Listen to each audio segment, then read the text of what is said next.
ದುಪ್ಪಟ್ಟಾಗಲಿದೆ ಶಾಸಕರು, ಸಚಿವರು, ಸಿಎಂ ಸಹಿತ ಜನಪ್ರತಿನಿಧಿಗಳ ವೇತನ. ಇಂತಹ ಆರ್ಥಿಕ ಪರಿಸ್ಥಿತಿಯಲ್ಲಿ 2 ವರ್ಷಗಳಲ್ಲಿ ವೇತನ ದುಪ್ಪಟ್ಟು ಮಾಡುವ ಅಗತ್ಯ ಏನಿತ್ತು ಅಂತ ಕೇಳಿದ ಜನ. ಸಂಬಳ ಹೆಚ್ಚಿಸುವಾಗ ಮಾಡುವ ಮೌಲ್ಯಮಾಪನ ಇಲ್ಲೂ ನಡೆದಿದ್ಯಾ? ದುಪ್ಪಟ್ಟು ಮಾಡುವ ಅಗತ್ಯ ಕಂಡಿದ್ಯಾ? ಹಲವಾರು ಸವಲತ್ತುಗಳ ಜೊತೆಗೆ ಪ್ರತಿ 2 ವರ್ಷಕ್ಕೊಮ್ಮೆ ಸಂಬಳ ದುಪ್ಪಟ್ಟಾಗುವ ಉದ್ಯೋಗ ಯಾವುದಾದ್ರೂ ಇದೆಯಾ? ಮೆಟ್ರೋ ಬೆಲೆ ಏರಿಕೆ, ಗೃಹಲಕ್ಷ್ಮಿ ಹಣ ಸಕಾಲಕ್ಕೆ ಮಹಿಳೆಯರ ಖಾತೆಗೆ ತಲುಪ್ತಿಲ್ಲ ಅನ್ನೋ ಆರೋಪ ಎದುರಿಸುತ್ತಿರುವ ರಾಜ್ಯ ಸರ್ಕಾರ, ಮುಖ್ಯಮಂತ್ರಿ, ಸಚಿವರು, ಶಾಸಕರು ಈಗ ಪಡೆಯುತ್ತಿರುವ ವೇತನ ಮತ್ತು ಭತ್ಯೆಯನ್ನ ಭಾರೀ ಪ್ರಮಾಣದಲ್ಲಿ ಹೆಚ್ಚಿಸೋಕೆ ಮುಂದಾಗಿದೆ. ಸ್ಪೀಕರ್ ಯುಟಿ ಖಾದರ್, ವಿಧಾನ ಪರಿಷತ್ ಸಭಾಪತಿ ಬಸವರಾಜ ಹೊರಟ್ಟಿ ಅಧ್ಯಕ್ಷತೆಯಲ್ಲಿ ಸದನದ ವ್ಯವಹಾರಗಳಿಗೆ ಸಂಬಂಧಿಸಿದ ಕಾರ್ಯಸೂಚಿಯನ್ನ ಪರಿಗಣಿಸೋಕೆ ವ್ಯವಹಾರ ಸಲಹಾ ಸಮಿತಿ ನಡೆಸಿದ ಸಭೆಯಲ್ಲಿ ಈ ಬಗ್ಗೆ ನಿರ್ಧಾರ ಮಾಡಲಾಗಿದೆ ಎನ್ನಲಾಗಿದೆ.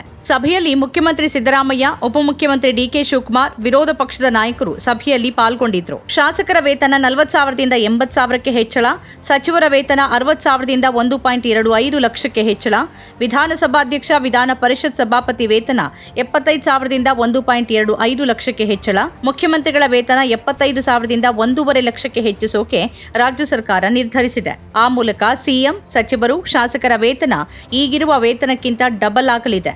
ಇದರೊಂದಿಗೆ ಇವರಿಗೆ ನೀಡಲಾಗುವ ಭತ್ಯೆಗಳಲ್ಲೂ ದೊಡ್ಡ ಏರಿಕೆ ಆಗಲಿದೆ. ಶಾಸಕರು, ವಿಧಾನ ಪರಿಷತ್ ಸದಸ್ಯರು, ವಿಧಾನಸಭಾಧ್ಯಕ್ಷರು, ಸಭಾಪತಿಗಳು, ವಿರೋಧ ಪಕ್ಷದ ನಾಯಕರು, ಮುಖ್ಯ ಸಚೇತಕರ ವೇತನ ಭತ್ಯೆ ಹೆಚ್ಚಳದಿಂದ 50 ಕೋಟಿ, ಮುಖ್ಯಮಂತ್ರಿ, ಸಚಿವರುಗಳ ವೇತನ ಭತ್ಯೆ ಹೆಚ್ಚಳದಿಂದ 10 ಕೋಟಿ ಸೇರಿ ರಾಜ್ಯದ ಬೊಕ್ಕಸಕ್ಕೆ ವಾರ್ಷಿಕ 62 ಕೋಟಿ ರೂಪಾಯಿ ಹೆಚ್ಚುವರಿ ಹೊರೆಯಾಗಲಿದೆ ಅಂತ ಅಂದಾಜು ಮಾಡಲಾಗಿದೆ. ವೇತನ ಮತ್ತು ವಿವಿಧ ಭತ್ಯೆಗಳನ್ನು ಹೆಚ್ಚಿಸೋಕೆ ಅವಕಾಶ ಕಲ್ಪಿಸುವ ಕರ್ನಾಟಕ ಮಂತ್ರಿಗಳ ಸಂಬಳಗಳು ಮತ್ತು ಭತ್ಯೆಗಳ ಮಸೂದೆ 2025 ಮತ್ತು ಕರ್ನಾಟಕ ವಿಧಾನಮಂಡಲದವರ ಸಂಬಳಗಳು, ಪಿಂಚಣಿಗಳು ಮತ್ತು ಭತ್ಯೆಗಳ ತಿದ್ದುಪಡಿ ಮಸೂದೆ 2025 ಸಿದ್ಧವಾಗಿದ್ದು, ಈ ಅಧಿವೇಶನದಲ್ಲೇ ಮಂಡಿಸೋಕೆ ಸರ್ಕಾರ ತಯಾರಿ ನಡೆಸಿದೆ.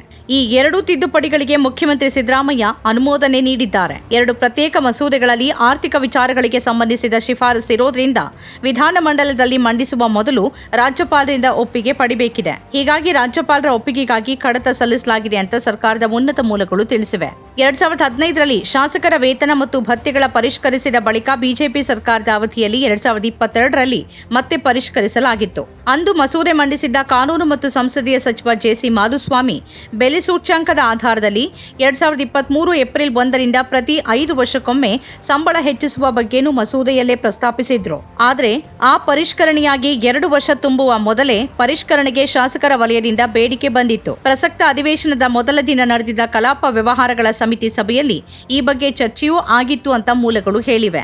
ಶಾಸಕರು, ಸಚಿವರು ಮತ್ತು ಸಿಎಂ ವೇತನವನ್ನ ದುಪ್ಪಟ್ಟು ಮಾಡುವ ಬಗ್ಗೆ ತೀವ್ರ ಪರ ವಿರೋಧ ಅಭಿಪ್ರಾಯಗಳು ವ್ಯಕ್ತವಾಗಿವೆ. ಇವರೆಲ್ಲರಿಗೂ ವೇತನ ಅಲ್ಲದೆ ಅತಿಥಿ ಭತ್ಯೆ, ವೈದ್ಯಕೀಯ ಭತ್ಯೆ, ಬಾಡಿಗೆ ಭತ್ಯೆ, ಪ್ರವಾಸ ಭತ್ಯೆ ಇತ್ಯಾದಿ ಸವಲತ್ತುಗಳಿವೆ. ಇನ್ನು ಬಹುತೇಕ ಎಲ್ಲಾ ಶಾಸಕರು, ಸಚಿವರು ಕೋಟ್ಯಾಧೀಶರೇ. ಹಾಗಿರುವಾಗ ಈಗಿರುವ ಆರ್ಥಿಕ ಪರಿಸ್ಥಿತಿಯಲ್ಲಿ 2 ವರ್ಷಗಳಲ್ಲಿ ಮತ್ತೊಮ್ಮೆ ಸಂಬಳ ಪರಿಷ್ಕರಣೆ ಬೇಕಿತ್ತ? ಅದು ದುಪ್ಪಟ್ಟು ಮಾಡುವ ಅಗತ್ಯವಿತ್ತ ಅನ್ನೋ ಪ್ರಶ್ನೆ ಇದೆ. ಶಾಸಕರು, ಸಚಿವರಿಗೆ ಸಾಕಷ್ಟು ಖರ್ಚುಗಳಿವೆ. ಆದ್ರೆ ಅವರು ಜನಸಾಮಾನ್ಯರಿಗಿಂತ ಉತ್ತಮ ಸ್ಥಿತಿಯಲ್ಲಿದ್ದಾರೆ. ಅವರಿಗೆ ಜನರಿಗೆ ಸಿಗೋದಕ್ಕಿಂತ ಹೆಚ್ಚು ಆದ್ಯತೆ, ಹೆಚ್ಚು ಸವಲತ್ತು ಎಲ್ಲವೂ ಸಿಗತ್ತೆ. ಜನ ಬೆಲೆ ಏರಿಕೆಯಿಂದ ತತ್ತರಿಸಿರುವಾಗ, ಇರುವ ಉದ್ಯೋಗವನ್ನೇ ಉಳಿಸಿಕೊಳ್ಳೋಕೆ ಹೆಣಗಾಡ್ತಿರುವಾಗ ಶಾಸಕರು, ಸಚಿವರು ತಮ್ಮ ವೇತನವನ್ನ ದುಪ್ಪಟ್ಟು ಮಾಡ್ಕೊಳ್ಳೋದು ಎಷ್ಟು ಸರಿ ಅನ್ನೋ ನೈತಿಕ ಪ್ರಶ್ನೆನೂ ಇದೆ. ತಮ್ಮ ಸಂಬಳ ಕಡಿಮೆ ಇದೆ, ಅದನ್ನ ಡಬಲ್ ಮಾಡಿ ಅಂತ ಶಾಸಕರು ಹೇಳೋದು, ಕೂಡ್ಲೆ ಹಾಗೆ ಮಾಡೋದು, ಇದು ಪ್ರಜಾಸತ್ತಾತ್ಮಕ ರೀತಿನ ಅಥವಾ ಅದಕ್ಕೊಂದು ವೈಜ್ಞಾನಿಕ ಮಾನದಂಡ ಬೇಕಾ ಅನ್ನೋ ಪ್ರಶ್ನೆ ಇದೆ. ಮತ್ತೊಂದ್ ಕಡೆ ಶಾಸಕರು, ಸಚಿವರಿಗೆ ಇರುವ ಸಂಬಳ ಬೇರೆ ಉದ್ಯೋಗಗಳಿಗೆ ಹೋಲಿಸಿದ್ರೆ ತೀರಾ ಕಡಿಮೆ ಇದೆ. ಅವರಿಗೂ ಗೌರವಾನ್ವಿತ ಸಂಬಳ ಕೊಡೋದು ಅಗತ್ಯ.